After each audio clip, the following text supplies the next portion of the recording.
A country which, if God were to judge us correctly, ought not to exist on the face of the earth.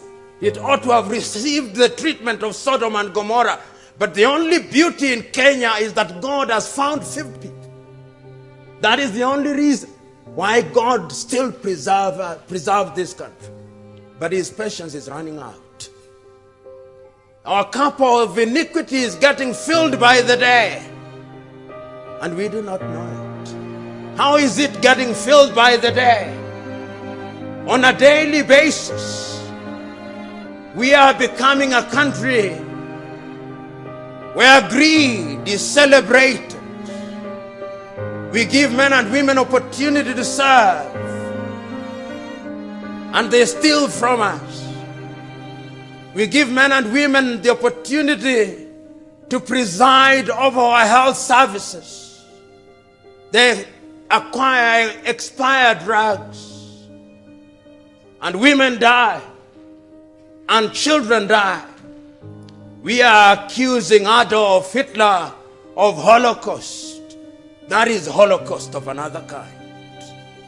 We are giving men and women the opportunity to preside over our transport department.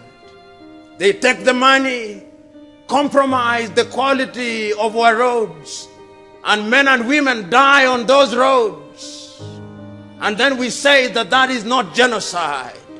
It is genocide. And those men claim to be Christian, and we celebrate them because of our ethnicity. You, the Kikuyu, say Modowa Nyuba. You, the Luo, say Oduadu. And you, the Kamba, say Osa Vinyamo Kamba. How can a country run that? How can a country run that? And we claim to be Christians, and we are so corrupt. We are destroying the next generation. And that is why James, at chapter 5, verses 1 to 8, tells and warns them that you oppressors, the gold and silver that you have acquired shall corrode. All these things that you have acquired that make you feel important, it is nothing. The great Alexander the Great, who had conquered half the known world before the birth of Christ, at his deathbed, instructed the doctors to prepare a coffin with his hands outstretched, that it may be known to the world that you came with nothing and you go with nothing. And he asked that the pallbearers be his doctors, to tell the world that when death cometh, even the doctors cannot stop it. Yet in our vanity, we believe that when we acquire things, then we are immunizing ourselves from something.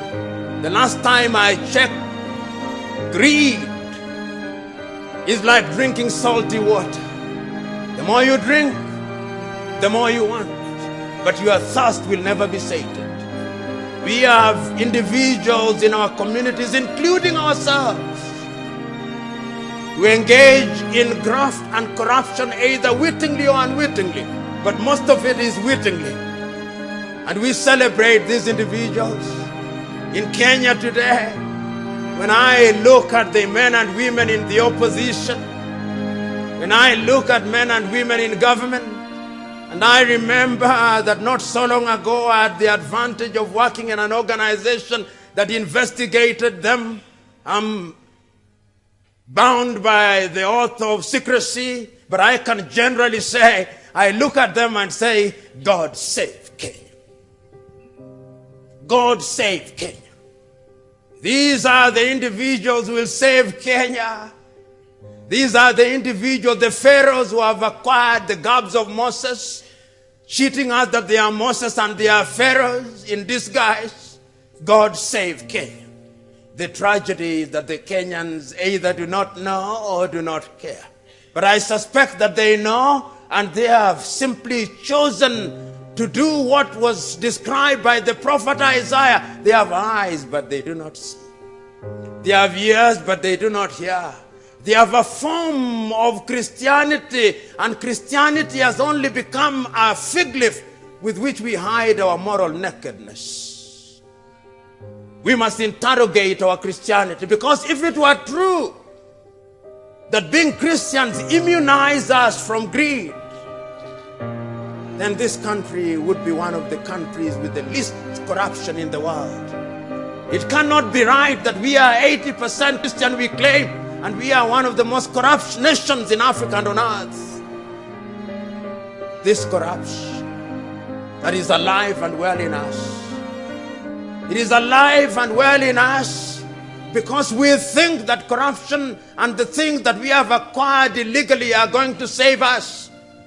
But when you read the book of Luke, that conversation between Christ himself and that rich man, the young rich man comes forth and said, "Good teacher,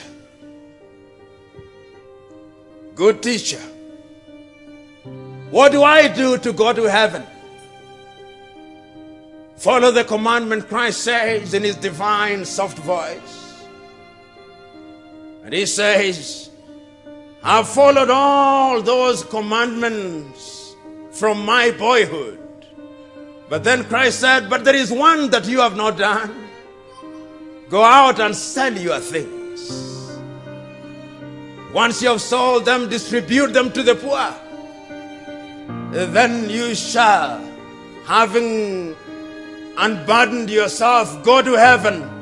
And the young man goes out, possibly shaking his head and saying, "Now I cannot go beyond that point." And Christ possibly pointing at him and telling his disciples, "I tell you, how difficult shall it be for a rich man to go into the kingdom of God?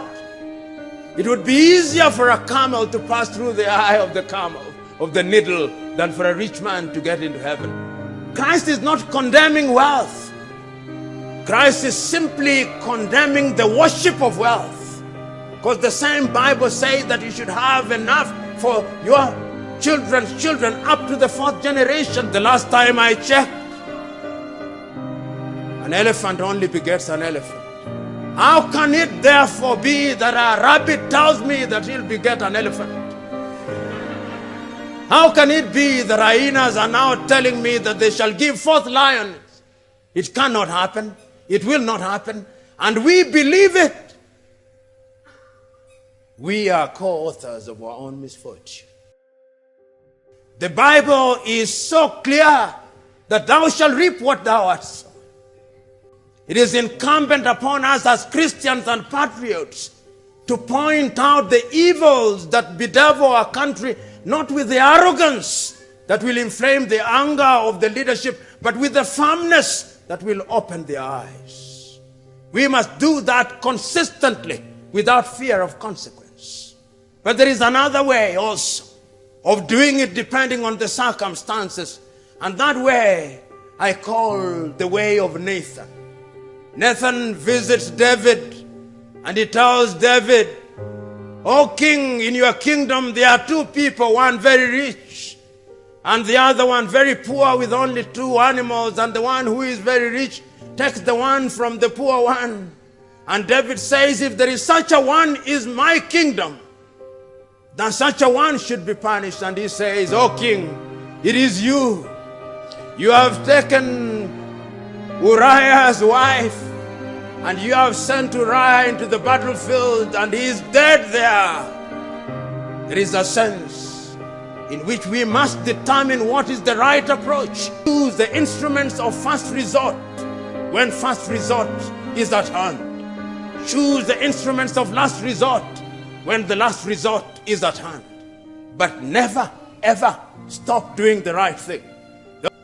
I'm submitting to us that time has come, that we must remember that this country will only realize their potential the day that good men and women have the opportunity to serve. The Bible that we read has numerous stories telling us of how the people enjoyed when good men and women were in authority, and how they suffered when evil men were in authority. This country that I live in, that I love, has great potential, but potential is only potential. That I worship is a God of diversity. That God, in his divine wisdom, chooses to create human beings, some brown, some pink, who we call white. They are never white people. I've never seen a white person myself. But they are pink, but we say that they are white. Then there are some who we call yellow. They are not yellow, they are just brown of a different shade. Then there are some negroids. And within the negroid race, there is a wide spectrum. And when the God sits upstairs, he must say, behold, what beauty. And we, in our own way, because as it is in heaven, it is on earth, when we are creating things, when we make a piano unto ourselves, we give the piano the black keys and the white keys. And when we hit at the white, we hit at the black. How melodious the music, the combination of black and white. Ladies and gentlemen, it can be done. We must do it. Let us live our Christianity. That does not mean that we will not sin, no. Winston Churchill said that success is moving from failure to failure without loss of enthusiasm. And I'm submitting to us that in our quest to meet Christ and to do good, we will move from failure to failure. But we must never cease to be enthusiastic, because the more we try, the more we reach close to our target. It can be done. It must be done, because if it is not done, we are done. God bless you, because God is from everlasting to everlasting.